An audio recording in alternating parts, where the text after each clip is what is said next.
am live. Yay. That in itself is success. The idea of tonight's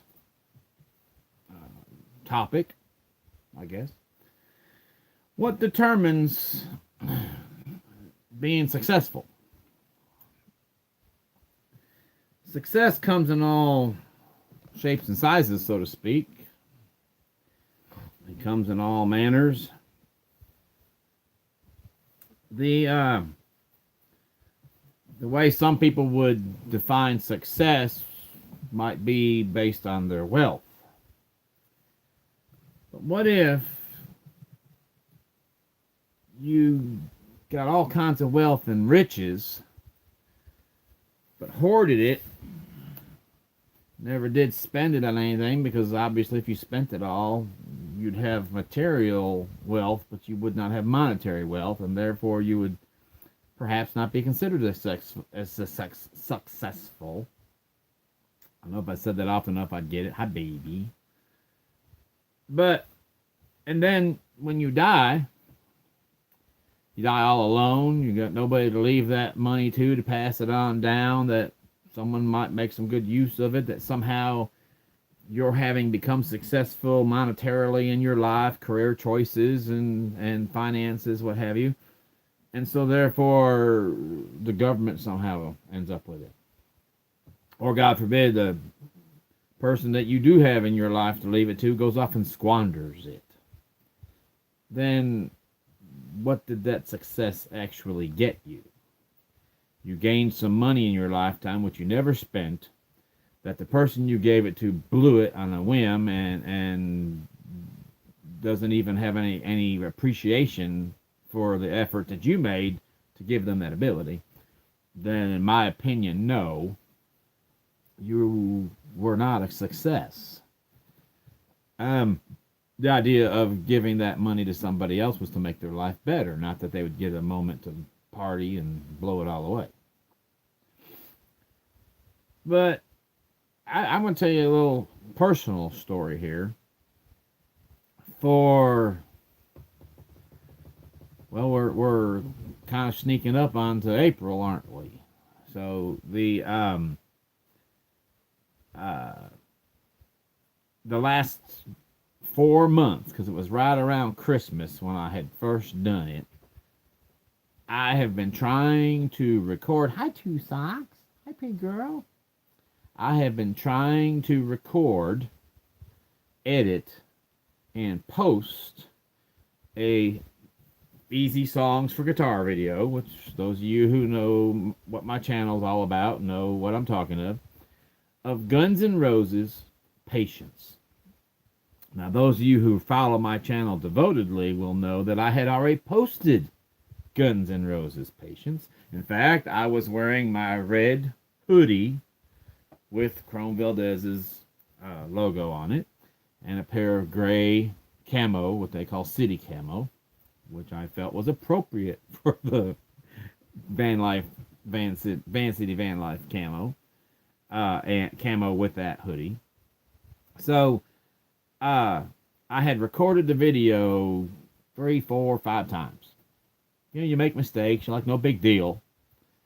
Now, mind you, what I'm seeking with that video is success. The successful completion and presentation of that video, that people can pick up a guitar and go, wow, I didn't know those are the only chords, real easy chords. Hey, thanks for that, dude. And even if they don't tell me thank you, I know by people going to view that video and then picking the guitar up and trying to learn it, that obviously they appreciate me posting that. So a lot of effort goes into that. Usually with most computers, probably 2 or 3 hours.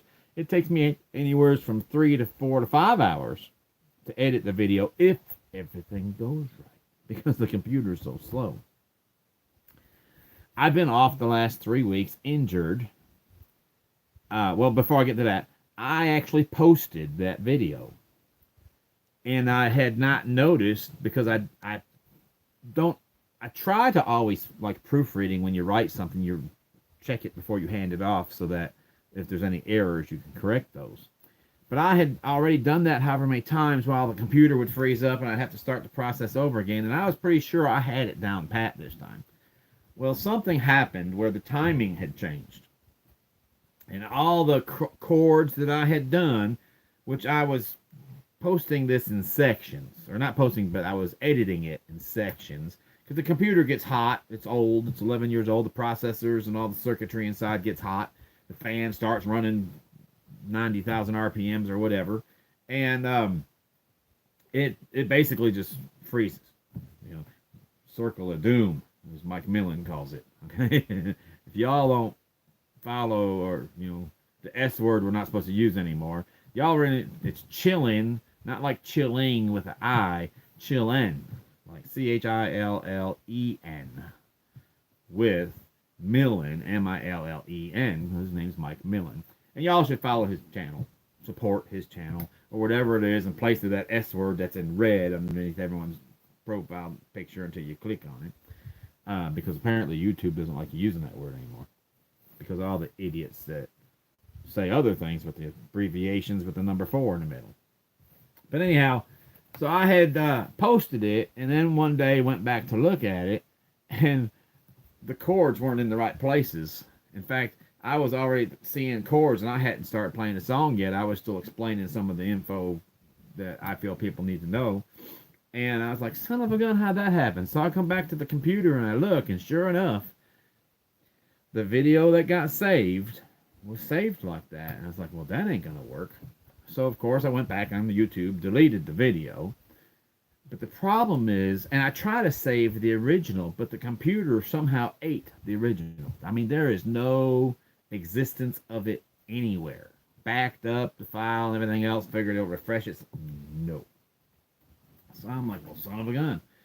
So I had to go record it again. And I've been working on this now. This is, like I said, I've been injured for the last 3 weeks. And every time I get into trying to edit it, something will happen, and before you know it, sure enough, the computer freezes up again. And I'm just like, son of a gun. I'm to the point now where I'm like, you know what, maybe instead of, because what happened, I've got basically 3, 4, 5, 6 different videos that I'm trying to piece it all together, and from this edit and make it all work. Maybe I'll just scrap the whole thing, record it one more time and get it right, edit out some of the da-da-da-da-da-da, and post it. The point is, I've not been a success, but now, if I become even more determined, and I either keep on fighting this piece of crap old computer until I can finally get what I have already recorded, edited in the format where it all flows and makes sense, and then post it, or become stubborn and mule-headed like the Irishman that I am, re-record the whole thing and start again, or just put it off on hold until we've purchased a refurbished computer, and right out of the gate, first day. So when we get it back, wait till whenever that is, and then edit it on that one. So, but anyhow, no matter how many failures I'll have had along the way, if I persist and with a little stubbornness keep after it until I can finally, by whatever means, successfully post the completed video to be presented to y'all on YouTube, you don't say, well, yeah, but look how many times you failed. But if I've completed the job, then I have become a success at presenting that video. And of course, I'll take, whenever I can, little bits and pieces of all the screw-ups and make a bloopers video out of that. So, anyhow, but people determine success differently. And sometimes, and where I'm going to get at with this is something I've talked about before, and I'm going to do it again. Sometimes, just because you achieved your goal doesn't necessarily mean you were successful. And here's my point. Now, yes, you were successful at achieving your goal. But if that goal is founded on a foundation of an entirely different goal, and it doesn't lead you to what that actual foundation is, then were you successful? For example, if you were, well, our living room. We went down to the store, the home center here in town one day, and we had picked out the color that we felt we wanted. We brought the little color swatches home and looked in the different light. I know enough not to just take what it looks like at nighttime with all the lamps and everything on. You got to look at it again in the daylight with sunlight coming through the windows. And we picked what we felt was the right color. So we went ahead and we had a couple gallons of that mixed up because our living room is huge. From this bedroom at each end, and from those 2 bedroom doors, now there's little hallways on each end of that, but from the doors through those hallways across the living room dining room combination is 38 feet. If you don't count the hallways, it's 27 feet. Either way, this is quite the large room. So we got a couple gallons of what we felt was the right color. I went and laid out the first coat, and it did not dry. Now, granted, once it was dry and you take the color swatch and you put the color swatch up against the wall, they're identical. But yet, for some reason, what we saw on the color swatch and what we're now seeing on the wall as it got painted, entirely different. Just wasn't working out. So, no, we were not successful in our endeavor to paint the living room. So what we went and did, we just rolled the dice. We gambled. I don't like to gamble, but sometimes you have to, and kind of, with what paint costs nowadays, damn near $30 a gallon, I wasn't going to just pitch it and go get 2 more gallons. So we went and got 1 gallon of a very, very dark green. Picture the green you'd see people paint like maybe shutters or something on an old Irish cottage or something. Even darker than that. Forest green, even darker than that. I mean, it was dark. It wasn't so dark that you could be mistaken for black, but it was dark. And we went out and got a 5-gallon bucket and took these 3 gallons of paint that we had, the 2 gallons of what looked like almost pistachio ice cream, and this dark, and we put them all 3 together. I got one of those large, there's a small one and a large one. I got one of those large mixing bits you put on a drill and got it stirred up, and it actually come up. If y'all ever see any of the videos that I played guitar in our living room and get this nice, beautiful color of green behind of us. So on a whim, on a gamble, we came up with pretty much not far from the color we were actually trying to goal for to begin with. So yeah, I was successful when I completed the living room, but first shot out, it was a failure. But if you fail, you try again. So in the end, I felt that endeavor was a success. It only cost us 1 other gallon of paint, of the which I still have a little right here. So that next time, because of hair, make me some of this. But anyhow, but the thing about social media, Facebook, here on YouTube, Tumblr, Twitter, I remember years ago, MySpace. I really enjoyed MySpace.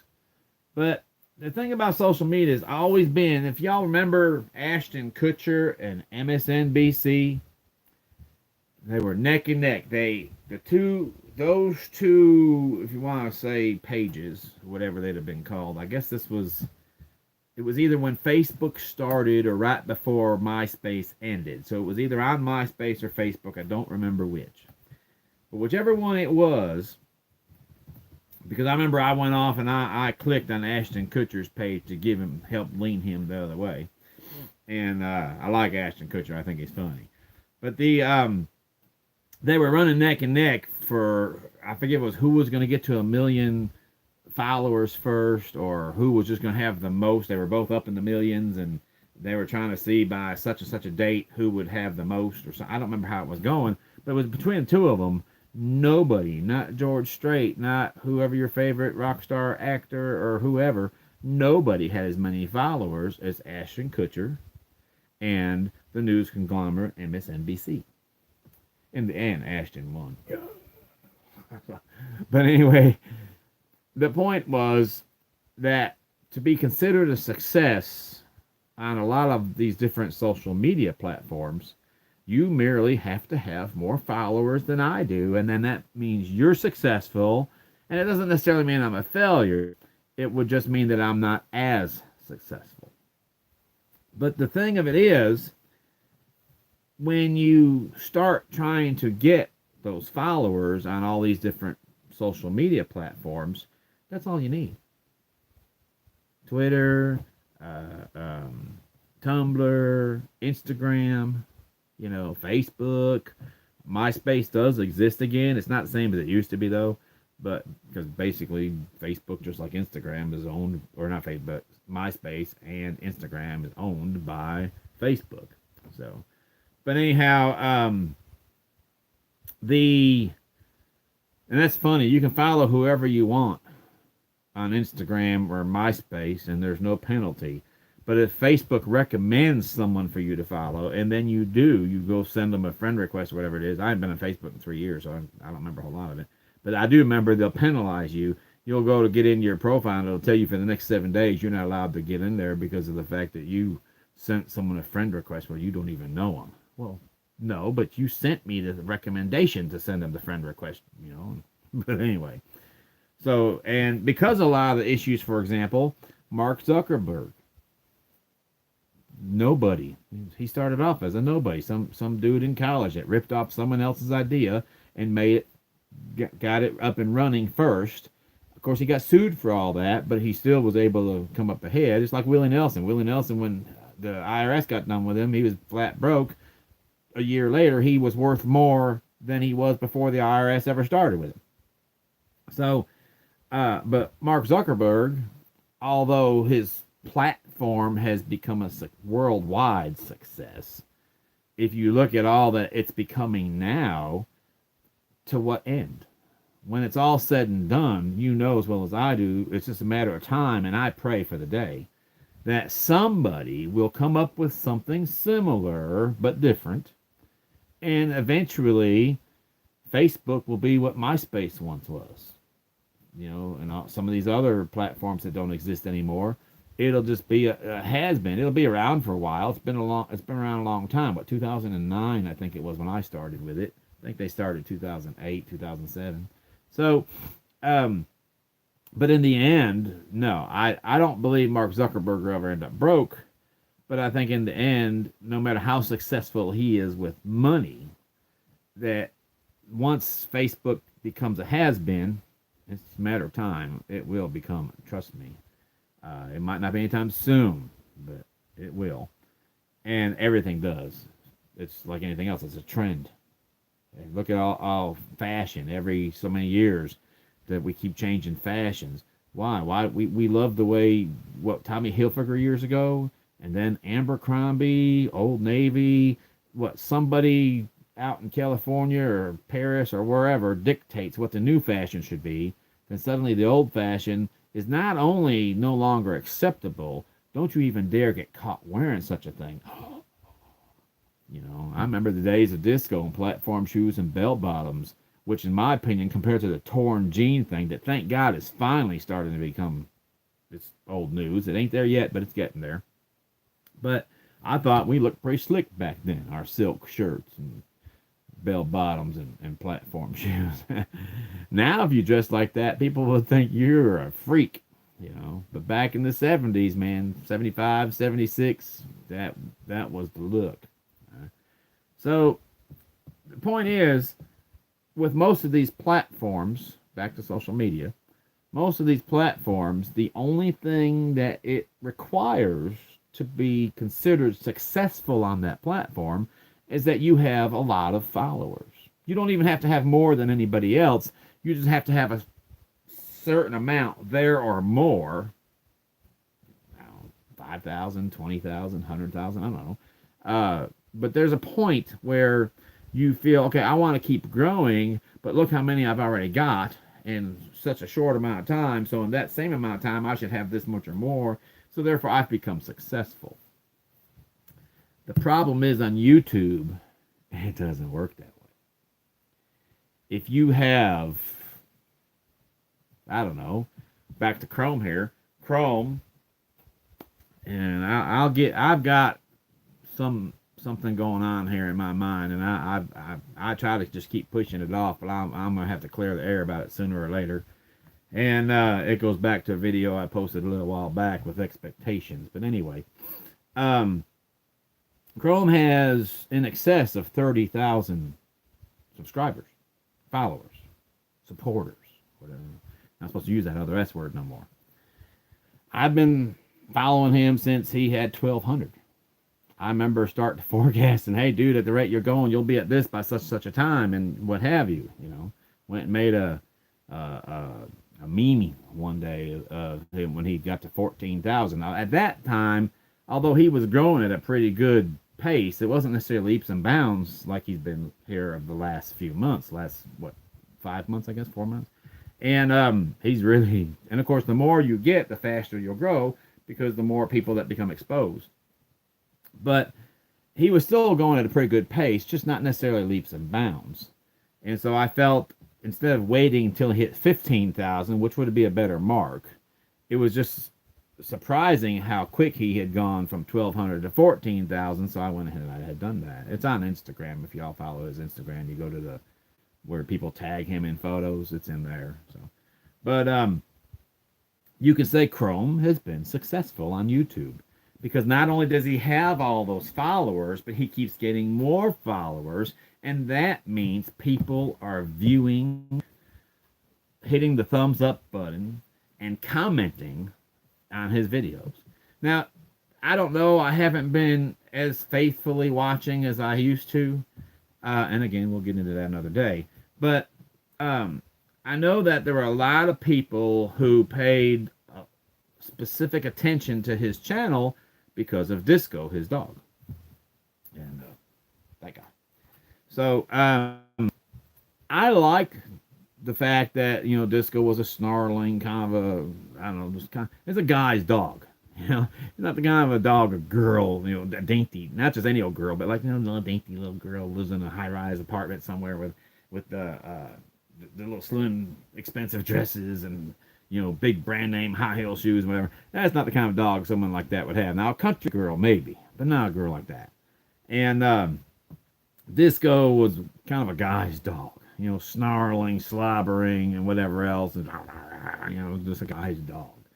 And but a lot of people, guys and gals, would just fell on Disco and be writing all kinds of comments and stuff. Now, that doesn't mean Chrome wasn't successful. Chrome's been very successful on YouTube. But I haven't been there lately to see if the success that was there is still there now that, you know, Disco had died. He has a new dog named Cruz, cute little puppy. I have seen that much. But I haven't seen any of the videos yet, other than the one where he introduced the dog and the new puppy. So, but the that space in between where he didn't have a dog, that's really what I want to try to focus on. I've been missing a lot of that, and that has to do with something we'll get into later. But the thing of it is, he has been successful not because he has so many subscribers, but because he has so many viewers. If you go to the those of you who actually have the YouTube Creator app, you go in there, and when you first open it up, you're looking at your dashboard, slide down to where it says Analytics, and you can see everything from the how many of your viewers are male, how many are female, how many of your subscribers watched your videos as compared to how many non-subscribers. You can see how much time your videos average. Maybe your videos are all averaging right around 10 minutes, and your average watch time is only 3 minutes. If your average watch time is only 3 minutes, some people are watching as little as a minute and they're leaving, and some people are watching as much as 7 or 8 minutes and leaving. So it kind of fits out to the middle. But you need to try to work towards getting the view numbers up, because in the end, which Chrome has that, but this is my point, there are people who have even more supporters. I keep forgetting about that other S word, not supposed to use it no more. I keep seeing some of these channels that they have all these followers, all these people who support the channel, and I'll go to comment on one of that person's videos. And I'm not talking about Chrome at all now, because Chrome is a success on YouTube. But there's people who think they are based on the amount of, that the little number with the S word, but they don't get it. Even though they have all these people, you go to their channel, and depending on who you follow and how much of that channel you're active on, by going back to watch videos and stuff, you'll start getting recommended for more and more videos from that channel, along with other recommendations for other channels that you follow. So you'll go there and you'll see this video. Now, mind you, I'm talking about a channel with maybe 100 to 150, maybe even 200,000 subscribers. I don't know what word. You're not supposed to say that word, but yet they have it printed in red. So, I guess whatever happens. I'm just gonna deal with it. Anyhow, but when you get there to their video, the video only has 100 to 150, maybe 200 or 300 views. I've only got 100 some followers. I keep getting to 120 every time someone comes in that is either I didn't subscribe to their channel, so they unsubscribed from mine, or I said, or nowadays people are so thin-skinned, anything you say can offend people anymore. Whatever the reason is, I get 120, I'll get back down to 116. I get back up 119, I'll stay there for a while. 120, back down. I've been 119 for a while. The other day I got 2 subscribers. I'm like, all right, 121. Finally, I've broken the 120. And I look back, I'm still at 119, which means while 2 came on board, 2 others left. Oh, well, it is what it is. You can't make people love you. So, meanwhile, the thing of it is, even though I've only got 100 plus subscribers, I've got some videos that don't have but 10 or 12 views. But I've got videos that have 6, 7, 8, 900 views. In fact, the one that has 900 views, I haven't looked at it in a while, which is the first of the 2 In Time by Mark Colley videos. The first one I did at full speed. The second one I did at halftime, so people can try to follow the strum pattern a little more, because it's not just up, down, up, down, up, down. But the first one was almost at 1,000 views, so I'm sure it's there now, and if it's not, it's pretty close to it. So, although, yeah, I'm growing slowly, it's taken a little bit of time. It's a lot slower for me than for some others, but hey, it is what it is. So, I will be successful. It's just going to take me some time to get there. But meanwhile, I actually have more views on some of my videos than people who have 100 times more subscribers than I do. I've got 119, 118, probably after this video, 115, I don't know. Whatever it is what it is. But there's people with 100 and 200,000 subscribers, and their videos don't have 50, but 50 to 100, maybe 200 views. And how is that possible? How is it that if you have 200,000 followers, you have less than 10% of those people actually viewing your content? How is that even possible? I mean, in my mind, I'd figure maybe 50, 60%. Because why would you go ahead and lock yourself into someone else's channel and if you didn't intend on watching any of their material? What's the sense in that?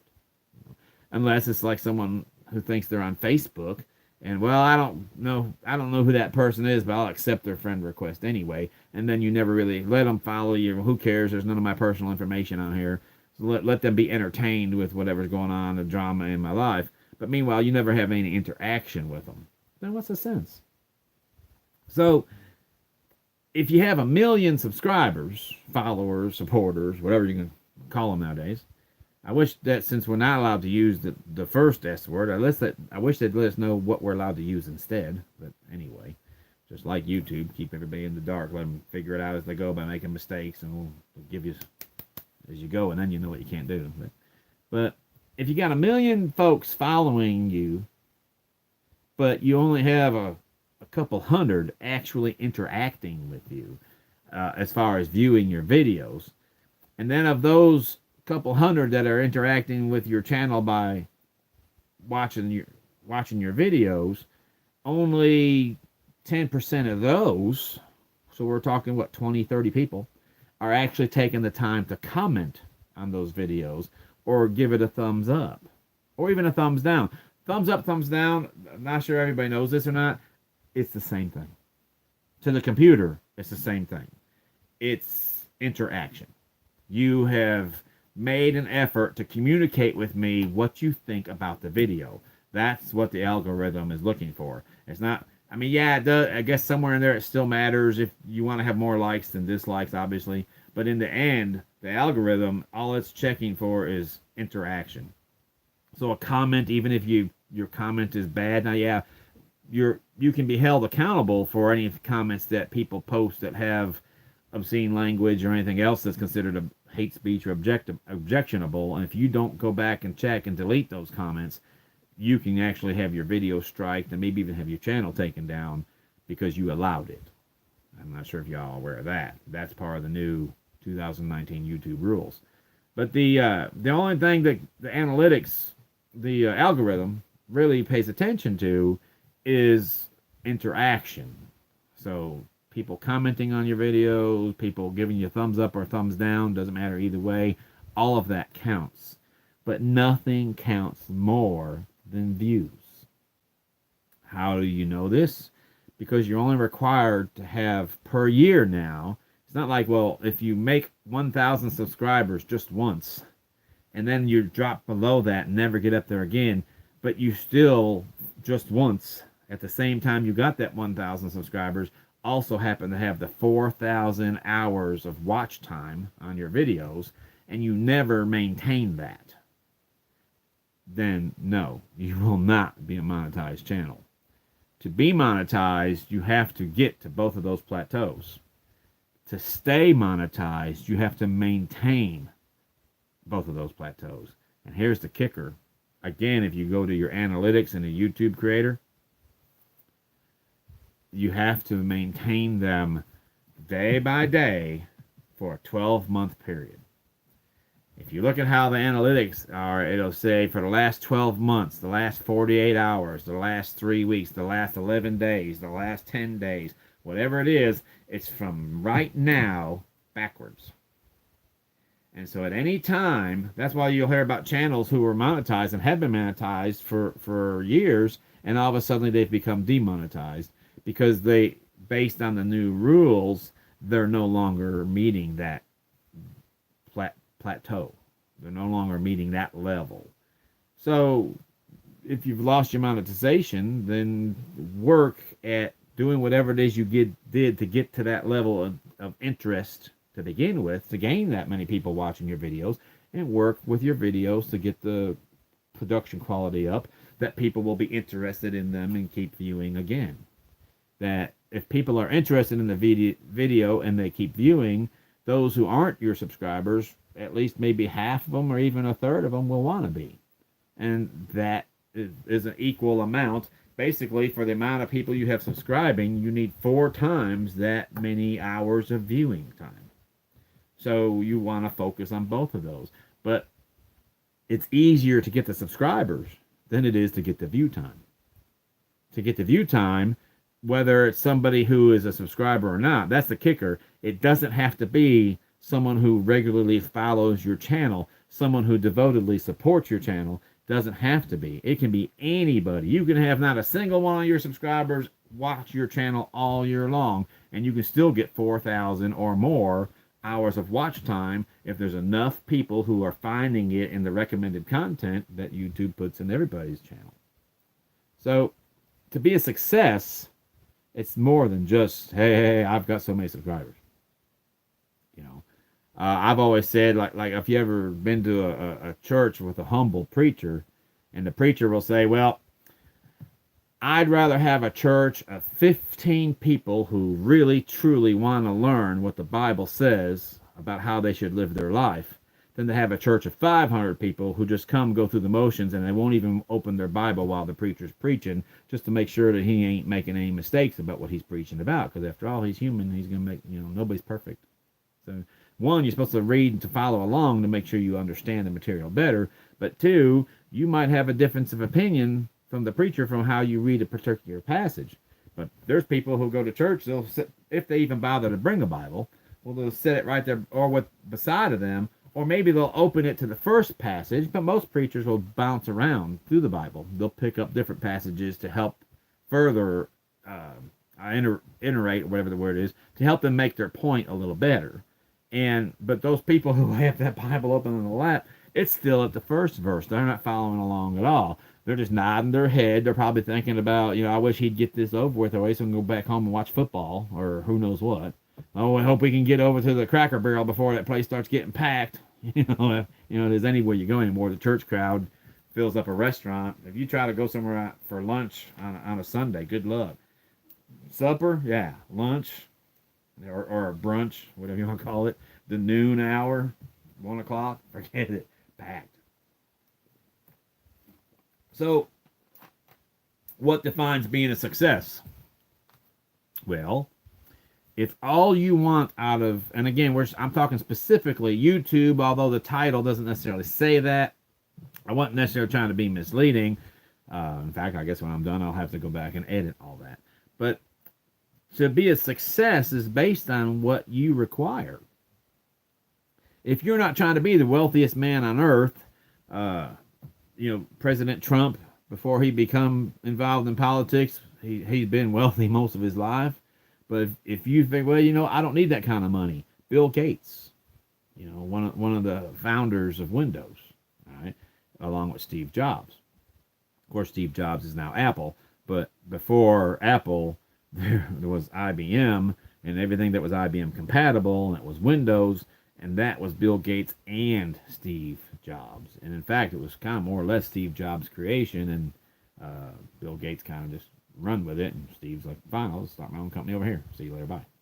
So thus Apple has come. But anyhow, to be successful, if you don't want to be a multimillionaire, if you think, yeah, but if I can have all my bills paid every week, and let's say you live kind of modest, that your bills aren't all that extreme anyway, you have maybe $400, $300 worth of bills every week, and your paycheck's $500.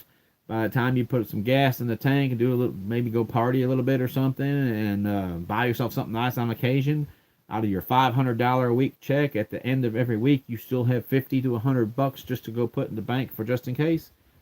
In your mind, you're living large because you have more money coming in than going out, because you live humble, simple. Then yeah, if that's all you require out of life, then yes, you are a success. Are you wealthy? No. A success? Yes. So, but some people, if they have the big lifestyle, like people who go work at Caterpillar up in Peoria, Illinois, where I used to live, they'll get hired on there, and they go from making the usual $7, $8, $9 an hour to 15, 16, 18. I don't know what it is now, but back in the day when I lived there, the least paying job was a chipper. And that's a guy who's got basically it's an air chisel. And you sit there, and after they weld products, you'll knock off all the berries from MIG welding, the MIG welding process, all the little chunks stuck to beside the weld that's called berries. And you knock all that off, and some of it might have to be ground or whatever. But mostly it's just with that air chisel, so they call it a chipper. So that after that's done, the product can be painted and sent on for assembly. The least paying job back when I lived in that area, which was like 1994, 95, 96, paid $14.50, $14.75 an hour. And every job from there went up. The highest paying job at that time, and of course, again, now it's all several years later, more, the highest paying job at that time was like 43. Now, as far as blue collar factory workers, I'm not talking about people in the office on salary. Like $43 or $48 an hour. So what happens, these people, they go off, they start buying, a bass boat, and nicer furniture, nicer clothes, a whole lot more of this, a new car, and a new pickup truck, a whole new Snap-on tool set. They start buying all kinds of things on payments, and then, sure enough, doesn't Cat go on strike? Or, for whatever the reason, maybe before their probation is up, they don't make it. They whatever the reason is, Cat decides, no, you're not cutting it, Harry. You can't keep up the production level or whatever. They don't need you. Now you've already done extended yourself out on credit. Are you a success? For a minute, maybe you were. You like, hey, I've made it at a big time. I can afford to live now. The problem is you weren't on stable ground yet, and you started living that way like you were. So no, honestly, you're not a success at all. And that's the deal here with the YouTube platform.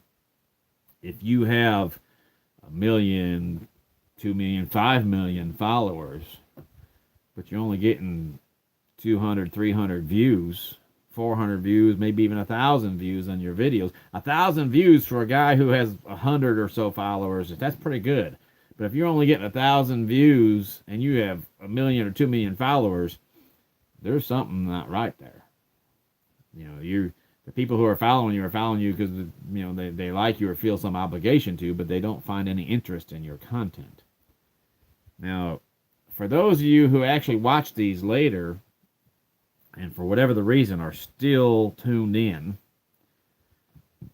I want you to understand how I make use of the YouTube platform. On almost every live stream I tune into, the host of that channel will say, when someone else checks into the chat room, they'll say, hey, now, here's so-and-so, and they've really got it going on. They've got it figured out. You really need to go check out their channel. And I do. I'll check out your channel for no other reason that when I come in there, you said hi. Hi, One Mike to Live. And One Mike to Live, how's it going? Or whatever. When people go, hey, One Mike, I got you. One Mike, back then it was S for S, whatever else. I wouldn't bother. But if that's all it is, what some people is, they think it's about the subscription numbers, then I'm not interested. They're shallow. I don't want nothing to do with them. But the people who actually take the time to interact with me, I will make time at some point in time during the upcoming week from whenever I've been in that stream. I will make time to check. Now, usually I've already got to their channel because, you can just click on their name and it'll say go to channel, and I'll do that. But I haven't watched any of their content yet, or haven't gone down the list of content. Basically, I just want to see what the header is and want to get a better look at their logo, which, of course, is bigger on your screen viewing their channel than it is in the little scroll window of the chat. So then I know what to look for when I go back to it. But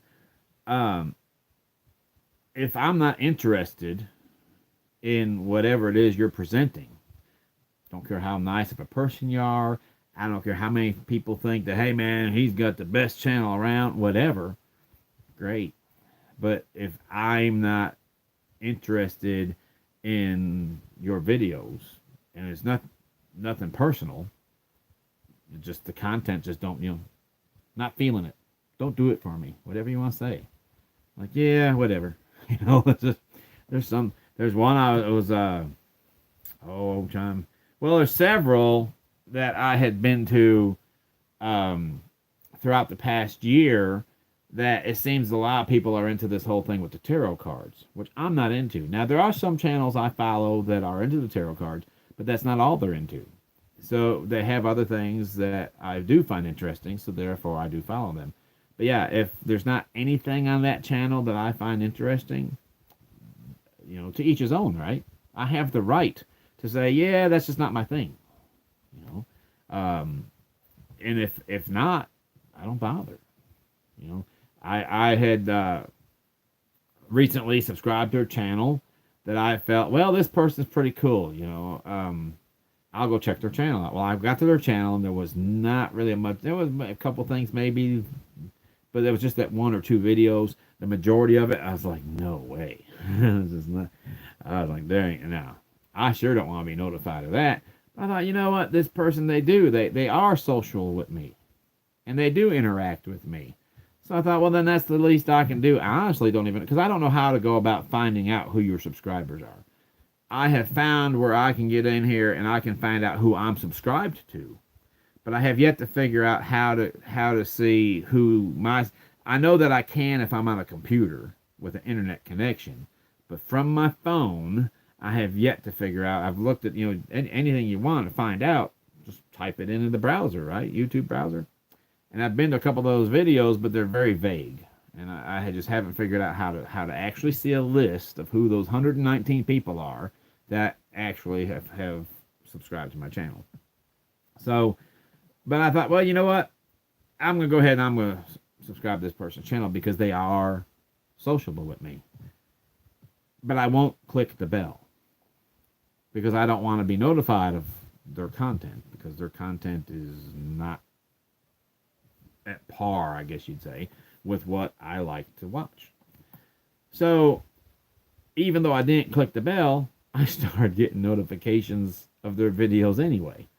So I thought, well, okay, all the more reason if I'm not interested in someone's channel, I'm not going to subscribe to them. It's that simple. And by the same token, for people who wander across my channel, that would be my advice. There's people who I think they aren't interested in my channel, and usually it'll be during these chats, and they'll subscribe to my channel, and then within, basically, there's been several, that by the end of the chat, if I've not subscribed to their channel, that person has unsubscribed.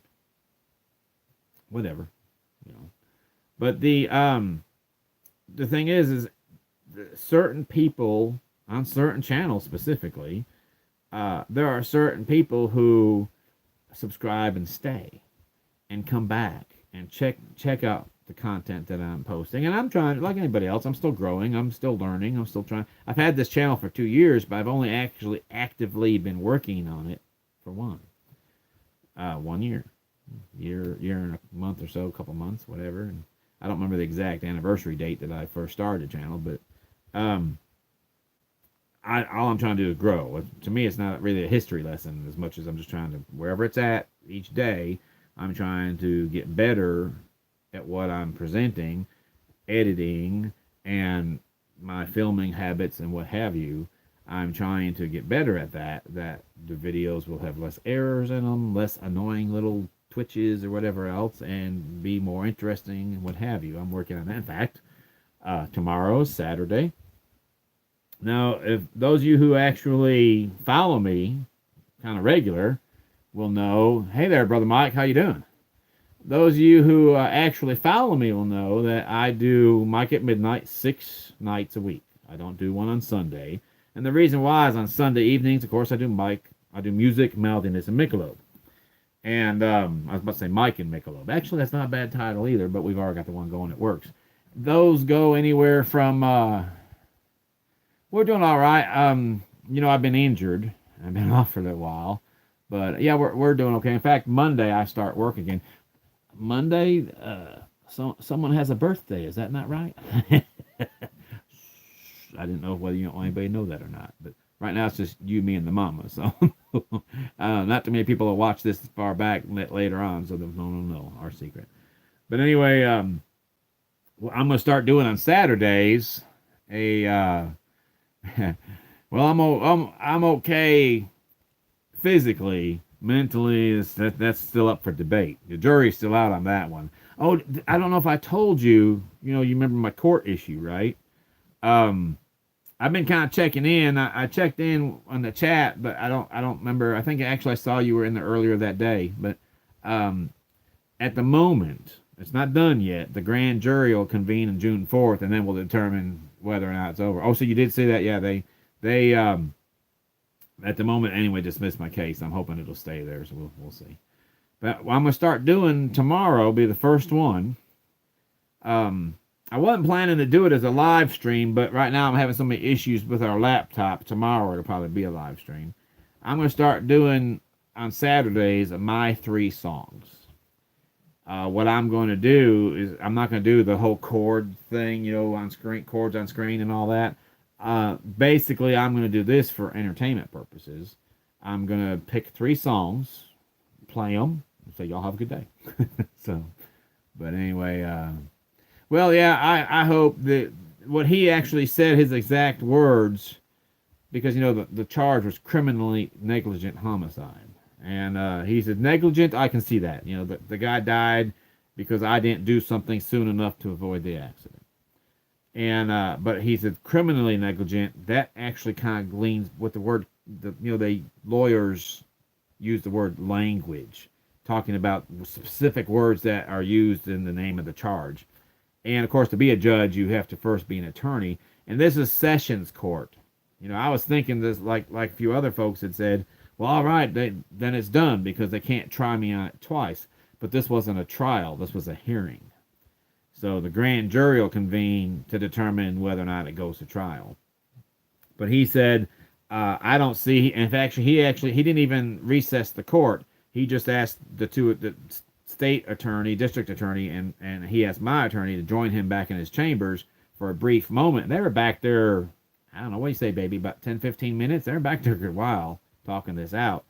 He said, I just can't see how a jury of 12 of your peers will find that you were negligent criminally. And so based on that, he decided to go ahead and dismiss the case. But I mean, I feel bad about it. I can still see that man's face, telling him, asked him if he's all right, and he laid there and just put his hand over his chest like this. He's laying back on the seat. He put his hand, giving me a thumbs up. And I was like, I don't know, man. And I'll see that old man's face to the day I die, I reckon. But, so anyway, so take a break from this for a minute. How have you been? I've not talked to you in a little while. I've been missing. I've not been in the chat as frequently either. But the part of the reason is this piece of crap right here.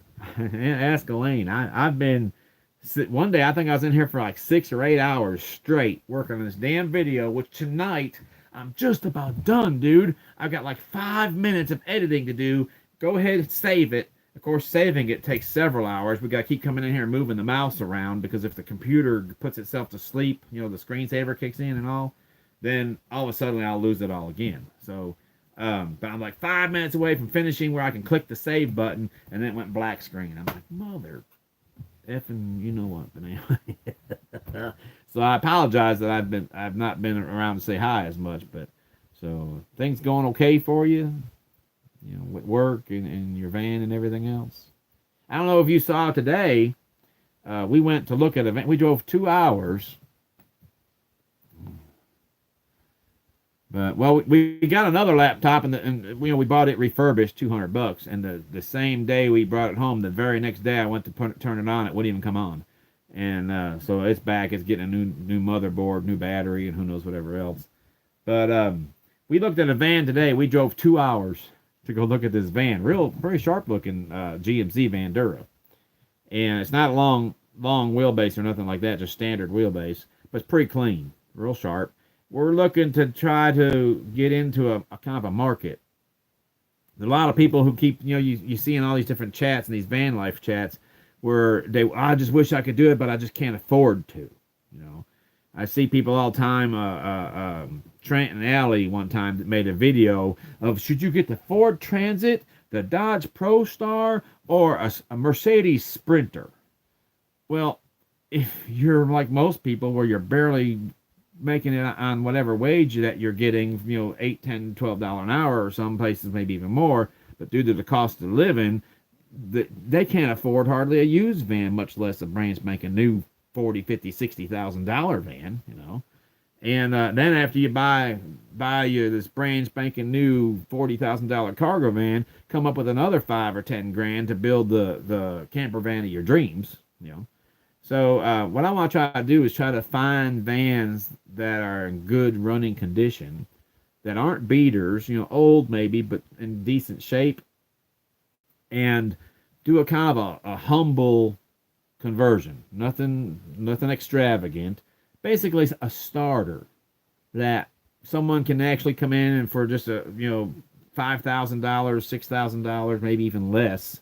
Basically, however much I have to purchase the van, plus my material, of course, make a little bit of profit from my time invested in it, but try to keep the price down as low as possible so those people who think they can't afford to get into van life can. And that's something I want to start working into. So, well, and see, plus the older vans don't have all the computer problems, and the one we're looking at today was like a 93, 95, 98, somewhere around there. I forget what year it is.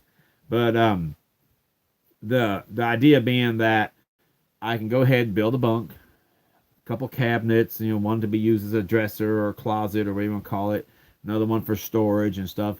Give them some kind of a place where they'd be able to come in with a microwave or television or whatever. Give them another place where they'd be able to put up a fridge or something. Have the electrical back far enough that they can have 12 volt, and if they wanted to go to the point of having a power inverter and batteries, they can do that. But not everybody does, I mean, look how long Chrome went without having any. Before he got that Jackery, he went a long time on nothing but the battery in his, under the hood. So, but anyway, that's what I want to try to start doing. I don't know how consistently I'll be able to do that and still be, working over the road. So, but even if I can just do 2 or 3 a year, I think it'll be something that, for me, to be feeling like I'm doing a good deed for some folks. And for other folks, they'll be able to get into van life for little to nothing.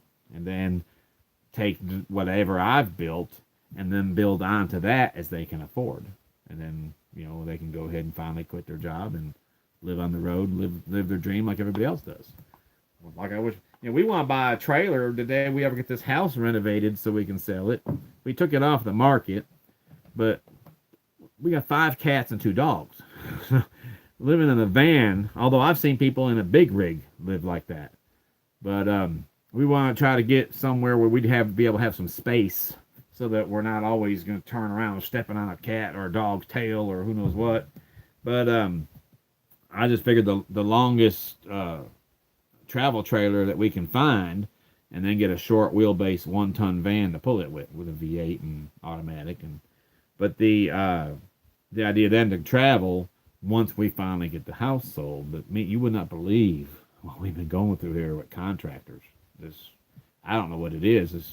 We just can't find anybody around here that's dependable for nothing. So our house has been like a war zone for the last 6 months.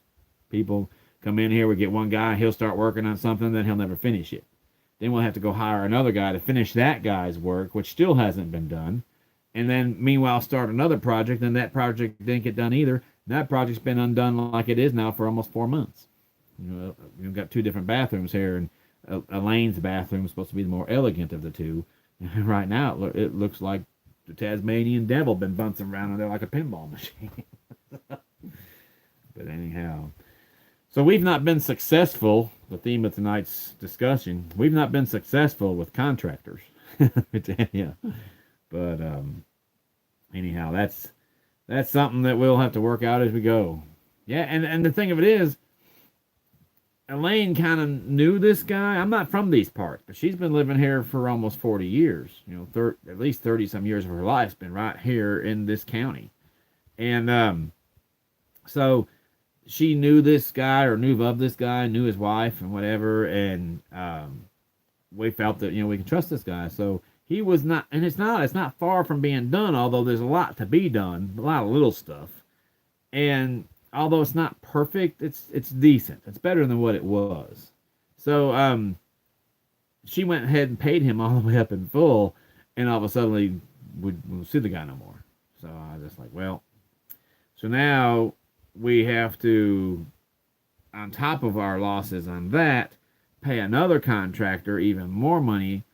Not only, and this guy's one of these that I'm doing it right or I ain't doing it. Well, that's fine. I'm good with that. It's going to cost a little more money that way, but that's fine. We'll get better results. But ain't that the truth? Well, and this guy don't want to get paid ahead. This one, nope, I'll do it all, but I expect to be paid when I'm done, and I expect to be paid in full. And I can't blame the guy for that, So I'm like, no problem. I'll work my ass off to do it, but I'll get it done. And but now, not only is he going to complete this job, but before he can complete the job, he's got to go fix all the screw-ups that this other guy done, which means tearing crap up and doing more. So anyway. No, I have not been successful with contractors. And then I'm trying to be successful in trying to be patient. And I'm not doing too much of that either. So, no, you didn't. She says she learned her lesson, but ask her who Rusty Kelly is. Oh, that man got paid in advance too. That's before my time, though. But But and that one, I guess he finished it, but he didn't do it right. There's a lot of things in this house that aren't done to code. A lot of things. When I first married Elaine, went through a real hard rainstorm. In fact, I don't even think we were married yet. There's a real hard rainstorm come through here. First thing she does, go into the kitchen, and there's drip. I mean, it's a drip like this wide, just coming out through where the kitchen meets the side of the house. And so she grabs the trash can and puts the trash can under that. Well, then it starts over here, drip, drip, drip, drip, drip. So she goes and gets a pot, does that. You know, you've seen that in the movies. A lot of people have done that. And that's fine when you have to, when it first starts. But this was for years doing this. So I said, oh, no. I said, and I didn't know what to do about it at first. But then we were watching, I don't remember what the show was. We were watching this show where there was black mold in somebody's house for the same thing, from the roof leaking. And the woman that was all time away from home, traveling, working, she was being accused of trying to kill her husband and her son because they were having negative effects from this black mold. But no one knew it was black mold. They thought she was trying to taint their food or something.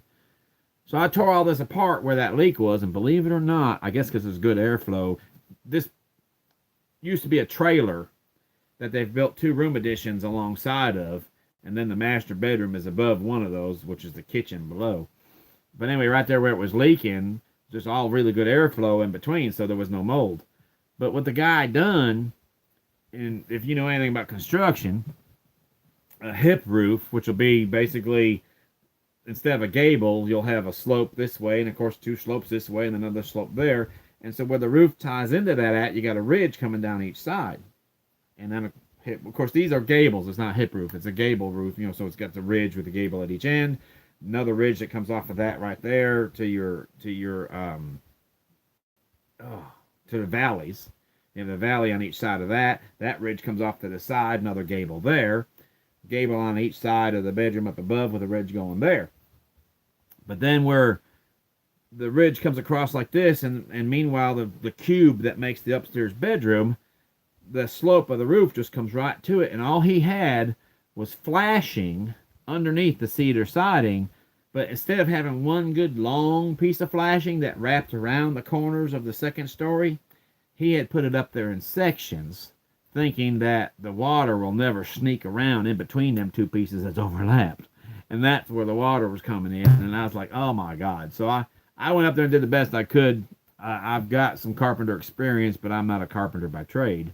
So I was able to go ahead and get, we've been, 5 years now. It hasn't done any leaking since. But the idea being that apparently in these parts here, you pay for what's supposed to be quality, but what you get is not necessarily. So I'm just like, But I wish I had the tools and the time to do it myself, but I just don't. And even if I, took a year off work, then I'd have the time, but then I wouldn't have the money. I need the work to have the money, but if I have the money, I don't have the time. So if I have the time, I don't have the money. Either way, I need both of those to be able to do this myself, and I can't. So, but I think this guy that it's him and his daughter, and I don't care about if it's a man or a woman. Yeah, what's money? I don't know. I've seen pictures of it's got presidents and stuff on it, but I don't know about y'all's money, but our money got presidents on it. So, but this guy, it's him and his daughter, and I don't care if it's a man or a woman, as long as they know what they're doing, So, but I think this time we've got someone we can probably trust. So, in fact, the people who own the lumber store here in town, they're the ones that recommended this guy because he's the one that they use. So if the guy who owns the lumber store is okay with this guy's quality, then I'm pretty sure he'll be all right for us too. But anyhow, so let's see what else is new. If you remember when well, no, you don't, because I don't think I ever posted that video. I put the Dodge on the back of I had the step deck here at the house, and I put the Dodge on the back of the step deck and then carried it down to Memphis. And I wasn't there. I wasn't there maybe a week, and I got ready to. I come in off the road one night and spent the night in the van. What I do is where I'm parked by the office, there's an electrical outlet right underneath the stairs. So I'll plug that in there, and that's how I run my heating or fan or lights or whatever I need. Well, I actually got cold enough one night I wanted to run the engine, and I went to crank it, and it wouldn't start. It's like, I'm like, son of a gun. Now, Chryslers, are known for vapor locking in the fuel pump, but it wasn't hot enough to vapor lock, for one thing, and for two, it didn't have the mechanical fuel pump. It had the electrical fuel pump, right outside the fuel tank. They've done bypassed the mechanical pump. And I replaced it with a brand new pump. It's like $60 at O'Reilly's. And but I want to tell you about that little bit extra you pay for the warranty. It was worth it. We didn't even get a year out of that pump, and it took a crap there at work one night. So I had to have Elaine. I call Elaine on the phone. If I can't come in, sometimes she comes down, sometimes she doesn't. That weekend, she was doing a lot of running around, taking care of this elderly woman that she sits with, one of our friends. And I'll call her and I'll ask her, I'll say, baby, how much do you love me? And she used to say, oh, I love you a whole bunch. Why do you ask? Now she just says, what do you want? I'm like, what makes you think I want anything? She goes, anytime you ever ask me how much I love you, it's always followed with some kind of a need or something. And I was like, would you drive down to Memphis? I need a ride. And that's what it was. I hadn't gotten paid yet. It was in the middle of the week, and I needed to replace that fuel pump. But if I took a cab, what it cost to ride a taxi cab, by the time I'd have paid the cab driver, I'd no longer had enough money to replace the fuel pump. Well, then it turns out, because my wife is pretty slick, she saves receipts for everything. And I didn't know this. I had thought that the pump that I had put the warranty on, that was a different fuel pump. Well, it turns out the fuel pump that under that van was still under warranty, so I didn't have to pay anything at all to replace it. But the one I had, it was nice and quiet. You barely heard, how electric fuel pumps are. You barely heard that thing at all. Well, this new one, it's like, whatever it is, what it is. So, but I was successful in replacing my own fuel pump, which is why I keep tools with me at all times. I don't have a lot of tools in the van. I've got a small hip box. You know how a hip box opens up, but it has 3 drawers in front of it underneath the upper section. And I got sockets and wrenches and a little bit of, don't have a lot of anything, but I got a little bit of a bunch of stuff. And basically I can do a lot of work on the engine or underneath, whatever, but I won't be able to do everything. So the thing about tools is the more tools you carry with you, the heavier, the more weight you start carrying. And on them real windy days, that thing got the aerodynamics of a school bus. So between the wind and all the weight that I tend to be carrying sometimes, it's like really just kicks me big time. I would get fuel. I think I'm getting right at 12 mile a gallon in that van, except for when I'm driving into a strong headwind. Like when I used to work at the steel mill there at Jackson, I think one time I had strong headwind the entire trip. As soon as I got out of the mountains, got up to 412 at Black Rock, I was into a headwind all the way from Black Rock to Jackson, Tennessee. I think I was getting like 9 miles a gallon. I was like, man, thank God that's not something that happens all the time. So, what kind of mileage do you get in your van? Your van's like a mid-size van, isn't it? Small van, a mid-size van? Yeah, but no, my luck, the wind would carry me past my destination. I wouldn't get back there quick enough to pull the sail down. It's minivans. So, well, you probably get about 25, 30. Well, you don't measure miles per gallon. You measure what? Kilometers per liter? Isn't that how y'all do your fuel up there?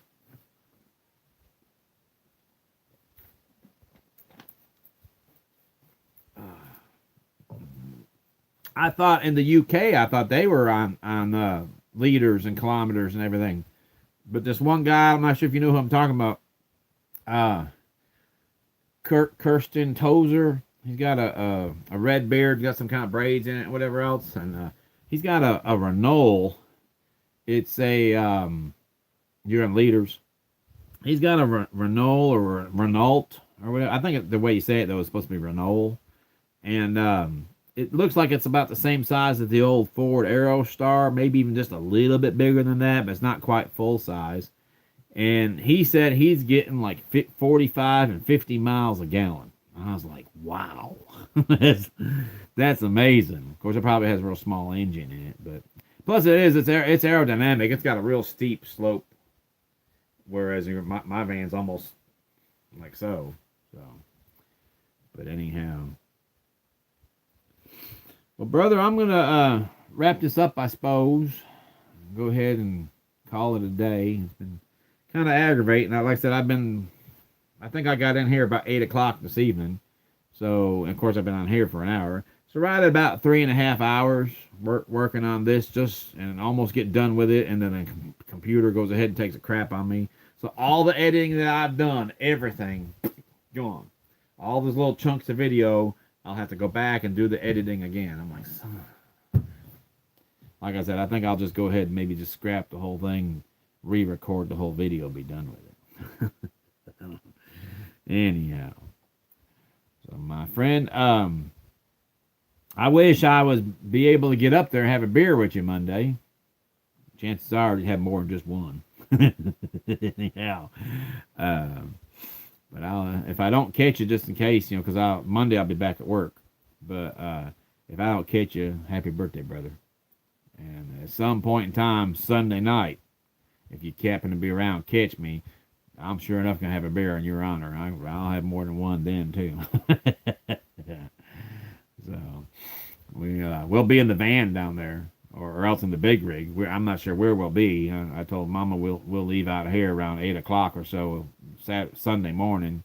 That'll give us time. We'll get down there around noon. Give us time to go have lunch somewhere. Well, Waffle House. Who am I kidding? I know where it'll be. We'll go have lunch. Of course, Mom will still have breakfast, but here lately, instead of having breakfast at lunchtime, because Waffle House you get breakfast 24/7. But I'll actually go have lunch probably, and then we'll go get the truck cleaned up, get moved into it again, and get ready to go. So then Sunday night it'll be music, mouthiness, and Michelob, either in the big rig or in the van. And Mama and Shelby and me, all three. But anyhow, if you don't get a chance to come by, that's fine. But I'll see you when I see you. But if I don't get a chance to see you between now and then, happy birthday, brother. And you have your good night. It's let's see, you're up there. I think someone said north of Detroit, right? So actually, right now for you, it's 2:15 in the morning. You just couldn't sleep tonight, or what?